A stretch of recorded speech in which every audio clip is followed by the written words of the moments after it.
Cukup menarik juga ya tema hari ini ya. Ya, Digital Kingdom. Digital Kingdom. Kita ini basicnya macam-macam, nggak ada yang basicnya digital sebenarnya. Oh iya. Tapi kita selama ya mungkin 1 tahunan ini ya, Ya, kurang benar. lebih. Kita benar-benar menceburkan diri ke dunia Menceburkan digital. diri. Apa aja nih, Pastor? Macam-macam ya. Yang pasti, yang utama pasti dari segi bagaimana firman Tuhan ini bisa masuk di dunia digital. Oke. Gitu. Itu salah satu tugas yang Tuhan beri buat kita supaya setiap pengajaran itu disiarkan. Yes, benar. Itu sebabnya kita dengan apapun kita tetap bisa berusaha untuk menyiarkan. Pokoknya ketika kita punya pengajaran, ketika ada sesuatu yang Tuhan sampaikan ke kita siarkan gitu ya. Ya. Dan tentu saja kenapa kami sampai 1 tahun belakangan ini kok masuk di dunia digital dan kemudian itu bukan cuma sekedar wacana, kita sungguh-sungguh kita tekuni. Yes. Tentu ada alasannya, Bang. Ada alasannya. Ada alasannya. Nah, barangkali malam hari inilah kita akan menguak alasannya. Satu persatu ya. Kita bongkar satu persatu. Nah, alasannya kita mau lihat, simak baik-baik. Daniel 7, kita langsung saja ke ayat yang kedua. Berkatalah Daniel, demikian. Pada malam hari aku mendapat penglihatan, tampak keempat angin dari langit mengguncangkan laut besar dan 4 binatang besar naik dari dalam laut. Yang satu berbeda dengan yang lain. Nah, binatang yang pertama rupanya seperti seekor singa, seperti singa. Tapi bukan singa. Kalau seperti singa berarti bukan singa. Seperti singa dan mempunyai sayap burung rajawali. Nah, saya langsung saja ya supaya menyingkat. Nah, kejadian mengenai apa ini binatang yang pertama? Rupanya seperti singa, sayapnya seperti burung. Jadi dia badannya seperti singa, kepalanya seperti singa, tapi punya sayap burung. Begitu loh. Nah, sebenarnya ini adalah masa Babel, Babilonia, ya, waktu Nebukadnezar itu. Lambangnya dari kerajaan itu ada tubuh singa dan sayap burung rajawali. Begitu. Ya, itu yang pertama, kerajaan yang pertama. Ya, ayat yang kelima, kita langsung ya. Dan tampak ada seekor binatang yang lain, yang kedua rupanya seperti beruang. Ia berdiri pada sisinya yang sebelah, dan 3 tulang rusuk masih ada di dalam mulutnya di antara giginya. Dan demikianlah dikatakan kepadanya, ayo makanlah daging banyak-banyak. Nah, ini adalah binatang kedua. Ini juga adalah dalam sejarah, ini adalah kerajaan setelah Babel. Kerajaan besar ya, penguasa dunia. Tadi yang kerajaan pertama adalah kerajaan Babel. Nah, yang kedua itu kerajaan Persia sebenarnya. Dikatakan rupanya seperti beruang dan dia kaki yang satu lebih kuat daripada kaki yang satunya. Nah, Persia itu disebut sebagai kerajaan Media dan Persia sebenarnya. Dibangun oleh 2 ras ini, 2 bangsa ini, bangsa Media dan bangsa Persia. Tapi Persia lebih kuat, sehingga akhirnya lebih cenderung dianggap kerajaan Persia. Makanya di sini nubuatan yang Tuhan kasih untuk Daniel, kakinya yang satu lebih kuat. Ya. Dia bersandar pada sebelah sisinya. Nah, dan dikatakan di mulutnya ada 3 tulang rusuk. Berarti dia sedang melahap sesuatu. Dan tadi dikatakan di kalimat terakhir, ayo makan daging banyak-banyak. Sudah ngelahap ini 3 kerajaan, masih ngelahap yang lain berarti. Kerajaan apa itu? 3 tulang rusuk ini itu adalah 3 kerajaan ya yang sudah dimakan oleh Persia sebelum dia besar. 3 kerajaan itu adalah yang pertama kerajaan Babel sendiri. Babel dimakan, ya? Betul. Itu dimakan oleh Persia, dihancurkan oleh Persia. Yang kedua adalah kerajaan Mesir. Mesir juga gede. Kemudian yang ketiga adalah kerajaan Asyur. Nah, 3-tiganya tulang rusuk ini disikat sama Persia. Dan ketika dia sudah menangkan 3 kerajaan itu, tetap ada sebuah nafsu ingin menaklukkan yang lain. Makanya pada zaman Persia berjaya, dia adalah kerajaan terbesar di dunia. Raja Ahasveros itu ketika memerintah Persia, itu wilayahnya 127 kerajaan. Gede, bayangin. Dikatakan dari India sampai Ethiopia. Gedenya begitu. Nah, ini. Gila tuh. Nah, setelah itu kita lihat ayat yang ke-6 langsung ya. Kemudian aku melihat tampak seekor binatang yang lain. Rupanya seperti macan tutul. Macan tutul, Anda ingat ya, ini adalah gambaran citah. Citah itu kita ingat kalau kita ngomong citah, selalu kita ngomongnya apa? Cepat. Betul kan? Citah, dia adalah binatang mamalia tercepat di dunia. Super cepat. Super cepat. Ada 4 sayap burung pada punggungnya. Lagi pula binatang itu berkepala 4 dan kepadanya diberikan kekuasaan. Ingat, ini macan tutul udah cepat. Ya, oke. Tapi dia punya sayap burung. Wah, itu super. Melesat ya. Super cepat itu Super namanya. cepat. Super cepat sampai orang, wih gila cepet banget ya gitu loh. Dan dia punya kepala 4. Nah ini apa sebenarnya? Saya mau cerita sejarah. Nanti kapan-kapan kalau Anda tertarik, saya punya film tentang ini. Setelah Persia, dan ketika Persia masih jaya nih, masih gede nih, zaman Darius kalau nggak salah. Waktu Persia gede, ada satu kerajaan kecil sebenarnya di antara wilayah Yunani, yaitu adalah negara Makedonia. Nah, kerajaan Makedonia ini, dia kecil, tapi dengan begitu cepat, hanya kurang lebih sekitar 10 tahun kalau tidak salah. Dia bisa babat habis kekuasaan Persia. Persia dikuasai, tadi 127 kerajaan dikuasai sama dia. Ya, Persia yang besar itu dikuasai. Cuma 10 tahun. Cuma 10 tahun. Plus lain-lainnya. Sepanjang sejarah mungkin dia adalah kerajaan yang mungkin nomor 2 terbesar. Yang pertama kalau nggak salah Mongol tuh yang bisa. Tapi zaman. Nah, kerajaan Makedonia ini, rajanya siapa? Alexander Agung. The Great Alexander. The Great Alexander. Pernah dengar mungkin? Ya. Nah bayangin, dia hanya dalam waktu 10 tahun loh. Yang lain-lain itu ratusan tahun loh berkuasa. Maksudnya mencapai kekuasaan itu. Yes. Dia 10 tahun, super cepat. Dan dia punya 4 jenderal besar, sahabatnya semua. Makanya 4 kepalanya. 4 kepala tadi. Ya, dia punya 4 jenderal. Dan ketika Alexander meninggal, 4 jenderalnya ini membuat kerajaannya pecah. Makanya jadi 4 kepala, 4 kerajaan muncul dari sana. Nanti salah satunya adalah cikal bakal munculnya kerajaan Romawi. Salah satunya kepala itu tadi. Betul, ada yang cikal bakalnya Romawi, ada yang cikal bakalnya kerajaan Ottoman di Turki. Itu mereka. Nah, ini binatang ketiga ini bicara tentang masa Alexander Agung. Saya lanjut, ayat yang ke-7. Kemudian aku melihat dalam penglihatan malam itu tampak seekor binatang yang keempat. Nah ini binatang yang keempat. Yang menakutkan dan mendahsyatkan. Dan ia sangat kuat. Nah perhatikan baik-baik ciri-cirinya. Kalimat berikutnya. Ia bergigi besar dari apa? Dari besi. Besi. Catat ya. Binatang yang keempat ini giginya besi. Ia melahap dan meremukkan dan sisanya diinjak-injak dengan kakinya. Ia berbeda dari segala binatang yang terdahulu. Saya lanjut ayat 8. Sementara aku memperhatikan tanduk-tanduk itu tampaklah tumbuh di antaranya satu tanduk lain yang kecil sehingga 3 dari tanduk-tanduk yang dahulu itu tercabut dan pada tanduk itu tampak ada mata seperti mata manusia dan mulut yang menyombong. Mata seperti mata manusia. Ayat 17 langsung. Binatang-binatang yang besar yang 4 ekor itu adalah 4 raja yang akan muncul dari dalam bumi. Sesudah itu orang-orang kudus milik Yang Maha Tinggi akan menerima pemerintahan. Jadi setelah 4 raja ini, maka orang-orang kudus akan menerima pemerintahan. Artinya berarti ini kerajaan 1000 tahun. Betul kan? Waktu di pokoknya ya, setelah 4 kerajaan muncul, kerajaan 1000 tahun. Ayat 19 kita baca.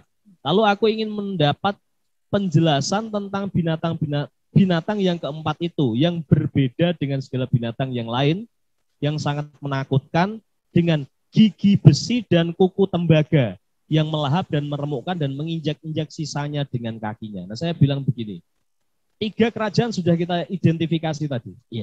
Kalau teman-teman nggak percaya, nanti dilihat sendiri sejarahnya. Ya. Kemudian ketika saya bicara ini, suatu kali ada pendeta ngomong sama saya, Mas, itu akhir zaman sudah selesai.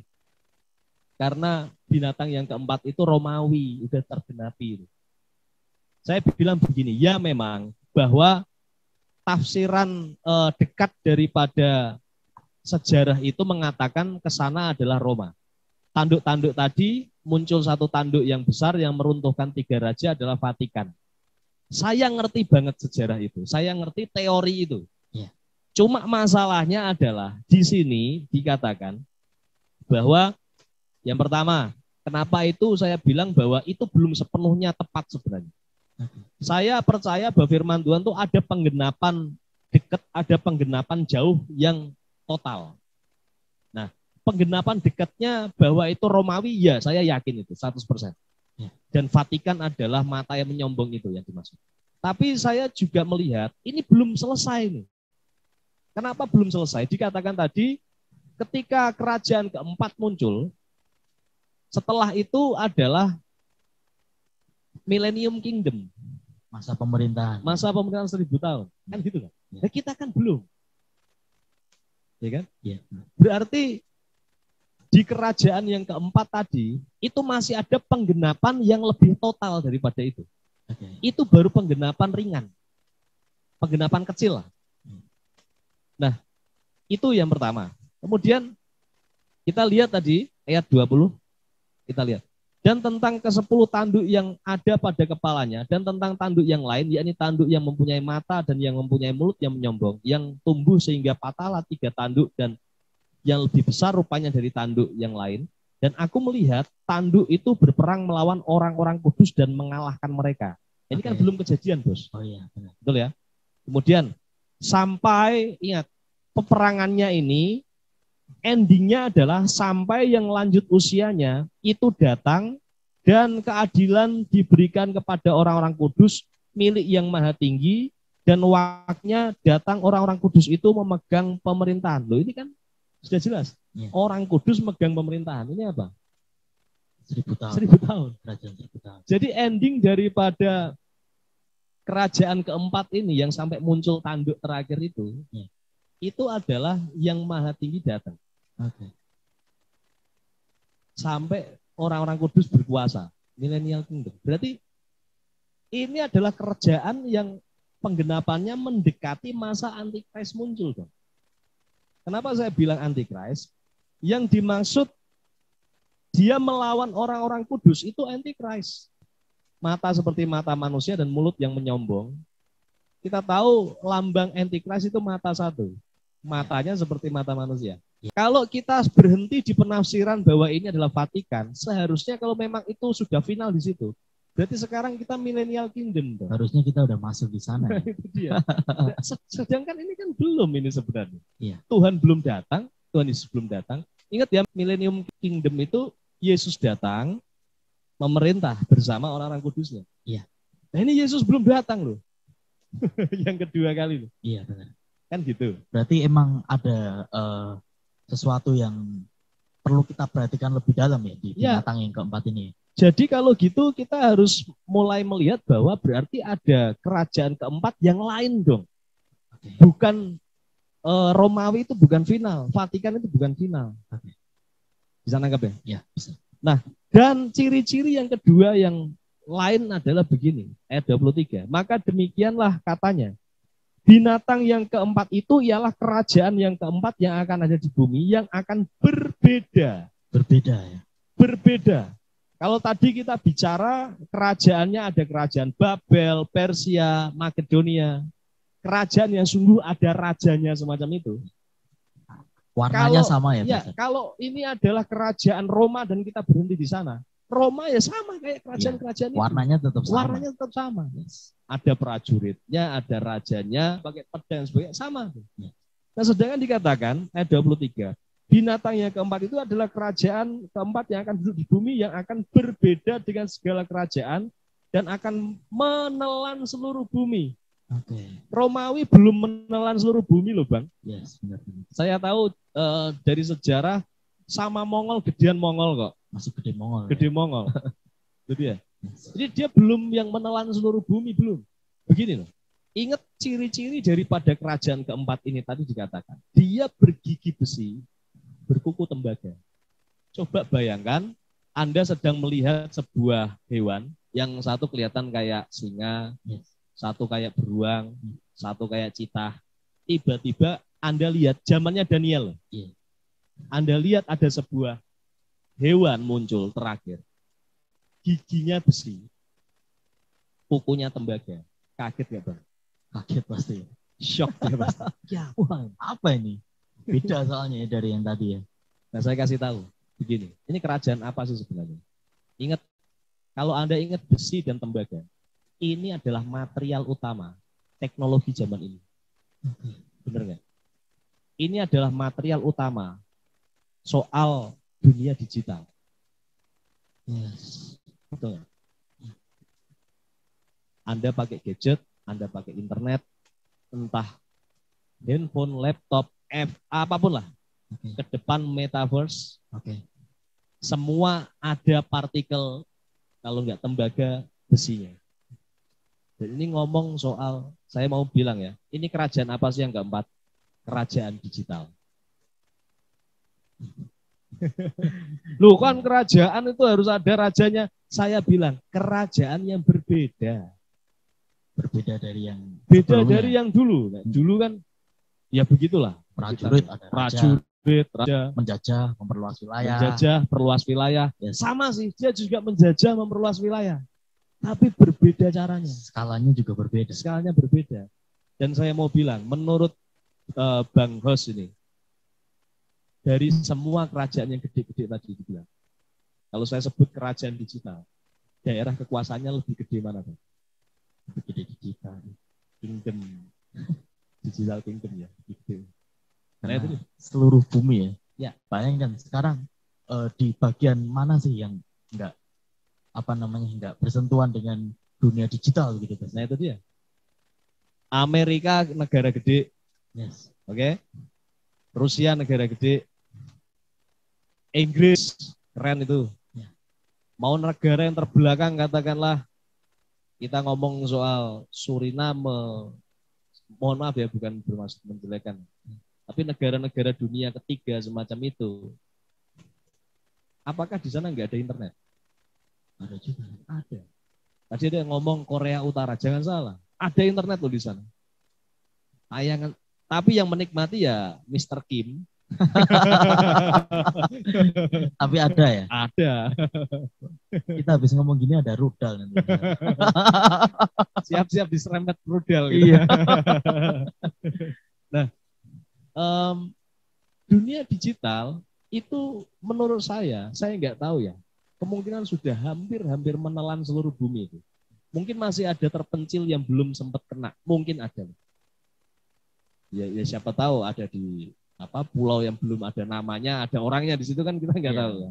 Tapi whole the world, hampir semua seluruh dunia sudah dikuasai digital. Loh Bang, berarti rajanya siapa? Nah, Anda yang cari tahu raja-rajanya siapa kira-kira raja-raja digital. Ke depan ini saya pernah bilang sama teman-teman 1 tahun yang lalu, mungkin lebih dari itu, saya bilang, dunia ini tidak akan berbalik ke belakang. Jangan mikir bahwa ini nanti pandemik selesai dan kita akan hidup seperti semula. Maaf ya, itu kesalahan berpikir, salah besar kalau Anda berpikir gitu. Pandemi memang nanti akan diselesaikan, pensiunkan. Tapi kalau sudah ada tatanan sosial yang lebih daripada yang dulu, sehingga kita nggak akan balik ke sana. Tatanan sosial apa itu ya, nanti lihat aja perkembangannya. Hari ini sertifikat pakai handphone begini Anda masuk mall state begitu. One day nggak akan gitu. Sertifikatnya tidak hanya dibatasi oleh gadget Anda, yes, tapi menjadi sertifikat digital dalam tubuh Anda. Kok ngomong digital terus? Iya, ini bagian dari rencana ekspansi daripada digital kingdom itu. Mereka yang terus terus menaklukkan semua negara ditaklukkan. Teman-teman sudah belajar metaverse apa belum? Saya nggak ngerti. Tapi lu bayangin, ini sedang diciptakan dunia baru. Kelak kita akan punya 3 dunia.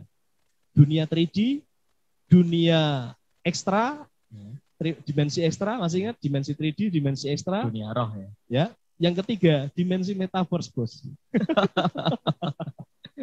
Punya 3 dunia, bayangin kawan-kawan. Nah, itu sedang disusun. Jadi digital sedang membuat dunia sendiri sekarang. Dan jangan dikira itu nggak laku. Facebook, Instagram, kemudian WhatsApp itu kan milik dari Mark ya. Nama-nama besar itu beberapa waktu yang lalu, kalau nggak salah akhir 2021, perusahaannya dileburkan jadi satu loh. Meta. Ya. Karena mereka sudah membangun metaverse gede-gedean. Itu investasinya, waduh, miliaran dolar itu. Desainnya udah siap gitu. Ya. Nah, bayangin, itu kan Facebook aja itu kan sudah nama besar kan. Yes. Keuntungannya udah ribuan triliun itu. Tapi berani dilebur menjadi perusahaan baru, itu berarti serius itu. Iya nggak kira-kira? Iya benar. Ada sesuatu yang harus kita kulik lebih dalam tentang ini, tentang kerajaan digital ini, karena konsepnya udah kelihatan banget mau dibawa ke sana. Betul. Nah, jadi kenapa saya menekankan pada kawan-kawan untuk kita beberapa waktu yang lalu, setahun lebih saya bilang, ayo coba masuk di digital. Karena apa? Karena ke depan orang akan makin tergantung pada digital. Kalau Anda tidak bisa memanfaatkan digital sebagai ladang Anda mencari mata pencarian, Anda juga hanya akan jadi pengguna, artinya uangmu yang terus terkuras di sana.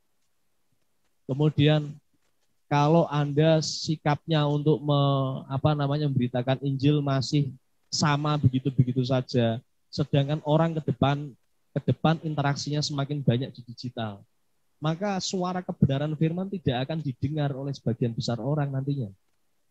Makanya kita harus masuk di dunia digital ya untuk mengambil keuntungan untuk pribadi kita, untuk hidup kita sebagai mata bajak buat kita ya.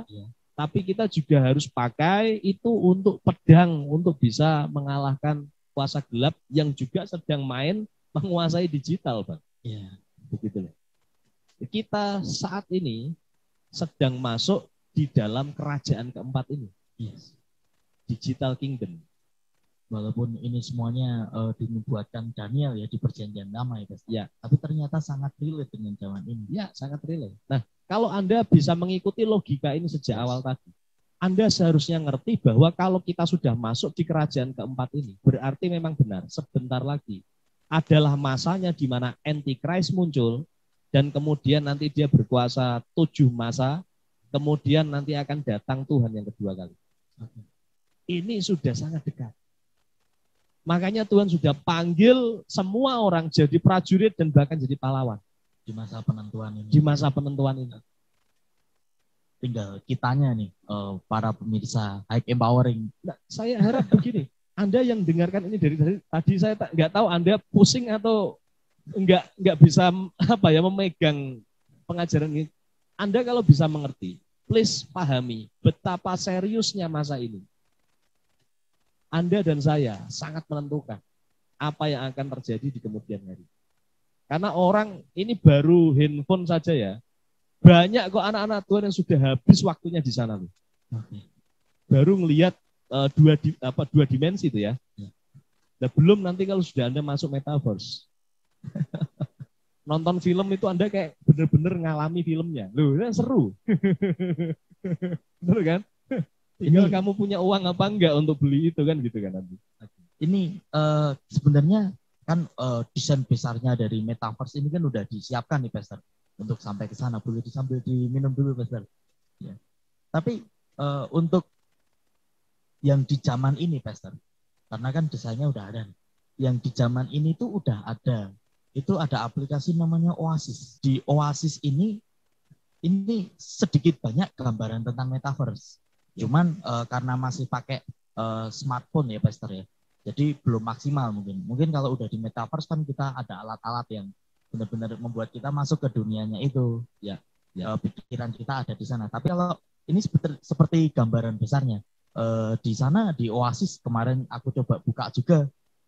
Walaupun sebenarnya nggak support sama HP-nya, tapi gimana caranya supaya biar tahu lah tentang Oasis. Benar-benar Ya kayak kita hidup di sana, kita nonton bioskop ada di sana, kita ngobrol dari berbagai dunia, kita bersosial di sana sampai akhirnya jam 5 pagi. Jadi nggak kerasa. Nggak kerasa ya. Ya. Mungkin di masa yang akan datang lebih parah dari itu, Pastor. Betul. Ya. Saya bayangkan begini. Orang kelak ya, Anda hari ini kan bisa di rumah itu bisa dengar khotbahnya siapapun, Anda pilih sesuka hatimu. Betul kan? Anda kira kebiasaan begitu akan hilang ke depan, menjadi kebiasaan kayak dulu, di mana kita, ya aku gembalaku ini, gerejaku ini, aku mendengarkan beliau. Kan gitu kan zaman dulu kan? Iya. Atau ke depan malah makin parah, sehingga kamu tidak lagi terikat dengan gembala siapapun, pokoknya kamu mau bergereja, ya sudah pilih saja hamba Tuhan mana yang kamu mau dengerin. Kira-kira yang mana kira-kira ke depan? Saya yakin pilihan yang kedua. Yang kedua tadi. Makin ke sana. Bayangin, kita metaverse ya. Di sana nanti kita masuk, ini ada gereja. Ya ini tergantung siapa yang bikin platform gereja di metaverse. Oke. Katakanlah kita Kobe yang bikin gereja di sana. Kemudian orang masuk metaverse, dia jalan-jalan beneran nih di metaverse kan. Dia lihat oh ada gereja, masuk ke sana dia. Kemudian Anda mau dengar khotbah apa nih? Ada soal berkat Tuhan, ada soal sembuh dari luka batin, soal peperangan rohani, bayar harga. Dia merasa bayar harga ngapain? Duit aja deh. Kekayaan saja. Diklik khotbahnya. Nah, mungkin kita ngomong soal kekayaan di sana gimana caranya. Mungkin dari rating semua tema khotbah kita soal prosperity yang 90% diklik orang, katakanlah begitu kan. Luka batin 5%. Peperangan rohani nggak ada yang ngeklik. Nggak ada peminatnya. Apaan sih ini? Dan dia merasa kalau ditanya kamu ke gereja nggak tiap minggu? Ya aku ke gereja. Lu mana gerejamu? Ya ketika aku di metaverse aku ketemu gereja ini seru kayaknya aku ke situ. Orang nggak lagi ketemu begini. Gerejanya metaverse. Yang ngerasain intimate kayak gini. Nah, dan di gereja itu, di gereja di alam digital itu, dia bisa pilih khotbah apapun yang menyenangkan hatinya. Yang menyenangkan hatinya. Kita hari ini sudah begitu loh, jangan salah. Itu kita sudah mendekati itu. Semua orang Kristen bisa pilih khotbah apapun yang menyenangkan hatinya. Iya nggak kira-kira? Dan jangan dikira kebiasaan ini ke depan akan lebih tertata, hilang. Enggak, tambah parah, iya saya yakin. Iya. Tapi ya gereja harus masuk di metaverse tetap. Dan nanti kalau gereja nggak ada masuk di metaverse, isinya di sana dugem, main dan lain sebagainya. Lah terus VCS. Ada juga lah mungkin. Pasti ada. Mau dari segi yang mana, yang buruk-buruk yang mana aja. Kasino pasti ada. Ya kan, judi pasti ada. Judi apapun, mau tanding bola, mau main apapun yang berbau pornografi dan lain sebagainya, pasti ada lama-lama. Nah, kalau gereja nggak masuk di sana, kalau gereja nggak melek tentang digital, dan nanti di dunia itu, di metaverse itu, isinya iblis semua yang main. Orang-orang pikirannya di sana, waktunya di sana, ketemu dengan semua hal sekulerisme, pasti sekuler. Nggak akan senang dengan firman Tuhan lagi. Itu sebabnya kita ini jangan sampai ketinggalan. Makanya kita setahun ini belajar. Saya bujuk teman-teman, ayo kamu bikin video, kamu share kegiatan pelayananmu, kamu sampaikan firman Tuhan lewat YouTube, lewat TikTok dan sebagainya. Ini kenapa sih? Saya ingin mendorong teman-teman, Anda tidak buta tentang teknologi, karena ke depan teknologi akan makin keren-keren. Kalau di titik ini aja Anda nggak ngejar, nanti besok-besok udah nggak mungkin ngejar lagi. Maka dari itu anak-anak Tuhan harus bisa upgrade pikiran, kemampuan kita untuk sampai ke sana. Ya, supaya bisa adaptasi juga, terang bisa disampaikan di sana. Makanya yang saya sampaikan di khotbah, kalau Anda ingat pengajaran tentang anak muda di YouTube yang saya sampaikan, nanti teman-teman coba lihat. Kenapa saya tujuannya ke anak muda? Karena anak muda nantilah yang bisa relay untuk masuk menjangkau orang di digital kingdom ini. Ayo anak-anak muda, tempa mata bajakmu menjadi pedang. kita sudah ada di dalam kerajaan digital. Artinya udah mepet-mepet nih, mau selesai nih. Maybe untuk minggu depan mungkin kita bahas topik-topik yang sedang hangat, Pastor. Oh, bisa. Kalau kita lihat Rusia, kalau ada nggak di Alkitab? ada juga ya. Ada. Harusnya ada juga. Ada.